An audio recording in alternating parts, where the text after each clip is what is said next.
On Tuesday, September 30th, Ohioans began voting for the 2008 presidential election. It was the kickoff to Golden Week, 7 days when Ohio voters could both register and cast their ballots at the same time.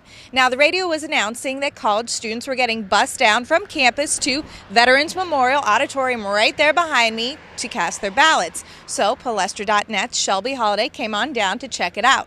When she arrived, there weren't too many college students, but she did find another story. We're running a free vote taxi program. We will come pick you up at your house, drop you off wherever you want. And people at the bus stop, I asked them if they're registered to vote, and if they weren't, I said, get in the car, I'm bringing you. It's a perfect opportunity for them to come in, register at a temporary address like a homeless shelter or the YMCA or something like that. They can register at that address and vote because they don't know where they're going to be tomorrow or next week. Voters we spoke to clearly had a favorite. I had to vote for Obama. Barack. I want him to do his thing. Do his thizzle. Palestra.net is an online network covering news, sports, music, and entertainment on more than 100 college campuses. On September 30th, Shelby's story was supposed to focus on the youth vote.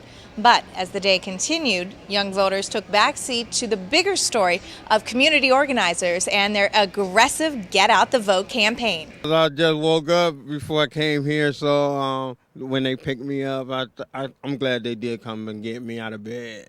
Now, it's perfectly legal to drive people to the polls, but nonpartisan groups are supposed to be just that, nonpartisan. But that's not always what I found. On Wednesday, October 1st, I caught up with Mary Lathon right outside of a Columbus area soup kitchen. Mary was volunteering for Faith Vote Columbus, a nonpartisan Get Out the Vote organization. When I talked to her, she was just about to bring a van load of people here to Veterans Memorial. I'm going for Obama. And most of these people? Yes. I think it's time for change. And are you encouraging them to vote for Obama? Oh, yes, really, I am. It's like a brother right there. You tell them to vote for Obama? Yes, for Obama, yes. You do tell them? Yes, I do. Yeah. And what do they say when you say vote Obama? They say yes. Yes, okay. So you're going out here to get votes for Obama, not just to get people to vote, but to actually get them to vote for Obama? No, just to give them the vote.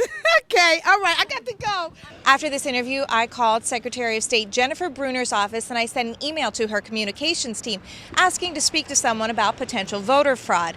A representative from the Secretary of State's office emailed me back saying that she was unavailable, but they offered to provide a spokesperson instead. I accepted, but they never responded. So my question of, is it legal for a nonpartisan volunteer to promote and endorse a political party?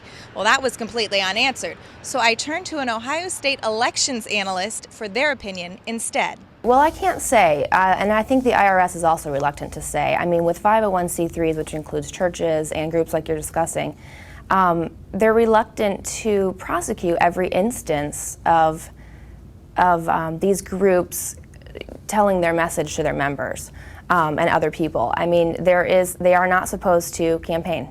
They're just not supposed to do it.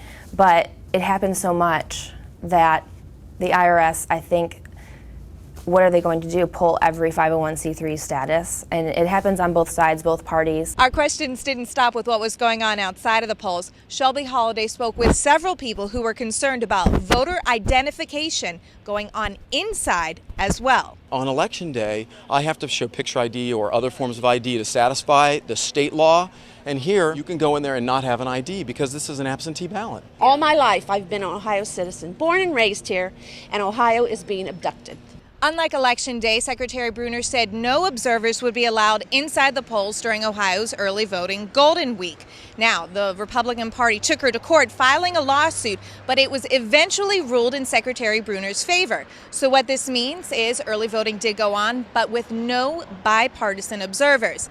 Now, Palestra.net's interview request was denied, but Secretary of State spokesperson Jeff Ortega did go on the radio with Cleveland's WTAM 1100, and he discussed the Secretary's reasons for not allowing observers in the polling places. The legislature did not pass anything that says they are forbidden from being there. You're saying they're not provided for. That's correct. So the Secretary has a decision to make here, and she very well could have said, sure, if we want to have the same election observers be there that are going to be there on November 4th, be there while votes are being cast now, that would be okay. As I said, the legislature did not provide for it when they changed the laws in 2005, 2006.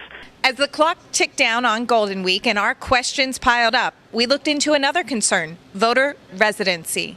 Different states define resident in different ways, but it's usually sort of a state of mind. So in Ohio, you have to intend to come back here whenever you leave. Basically, we ask them if they are an Ohio resident, and if they say yes, I mean, I guess I'm not an expert on verifying, whether someone is a true Ohioan, quote unquote. As a college network, much of our audience had to choose between registering at home or on campus. But we wondered what prevents students from registering and voting at both places. That's another question for the Secretary of State and another delay/denial of that interview request. To put this in perspective, between October 2nd and October 9th, Palestra put in 11 interview requests, some by phone, others by email. None were granted. So, without a comment from the office that is in charge of enforcing election law, we turned to area elections experts and asked about multiple registrations. It is possible you could be registered in two places, but fake registrations and double registrations are one thing and voting twice is another. I mean, people will be stopped from voting twice because it's a felony, and hopefully they fear going to jail, and it's wrong. But unlike common crime, Sarah Cherry says she can't recall a single case when a person was prosecuted for voting multiple times. On Wednesday, October 8th, graduate reporter Danny Ecker and I drove down here to the Secretary of State's office to request an interview. Now, I was told that the Secretary was in Cleveland, but I did speak with Jeff Ortega and Kevin Kidder, both members of the Secretary's communications team.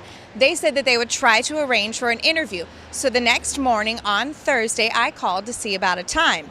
And that same day, Shelby Holiday unraveled another thread of potential voter fraud. Take a listen. How many registrations I filled out? I can't even count how many registrations I filled out. So did anyone ever say, even though you were registered, we want to encourage you to register again? Yes. And I do, because sometimes I feel bad, like how many, I'll register over and over if it helps somebody out, Lauren Long said Acorn pressured her to register multiple times, and this is the angle that much of mainstream media has picked up on. But it's only the latest issue that we identified here in Ohio. On Thursday afternoon, Secretary of State's Communication Director Brian Clark called our CEO, Joe Weasel, and basically accused us of shoddy journalism because several of our stories had been picked up by Republican bloggers and posted to their sites. Now, you have to understand, Palestra.net is an open content website. Any of our stories can be picked up and embedded on any other site without our permission or even knowledge. So after that conversation, the communications director told Joe Weasel that I could interview one of their spokespeople later that afternoon. It never happened. So on Thursday evening, Fox News anchor Greta Van Susteren took our story national. Is the Ohio Secretary of State's office fully investigating cases like this? Palestra says it has been trying to get an interview with the Secretary of State, but the requests have not been granted. Palestra also says that the Secretary of State's office accused them of shoddy journalism.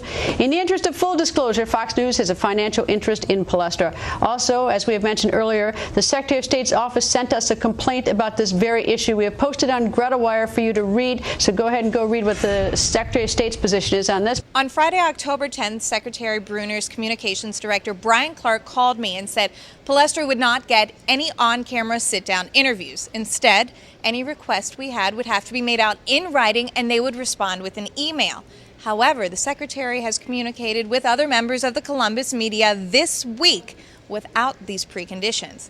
As it stands today, we have made the Secretary aware of our reporting, and we would still love to speak with her or anyone else from her office about the questionable and potentially fraudulent voting activities we found in Ohio. Election Day is rapidly approaching, and up to 8.2 million Ohioans will cast their ballots. We're just trying to make the process as transparent as possible. In Columbus, I'm Tiffany Wilson, Palestra.net, the College Network.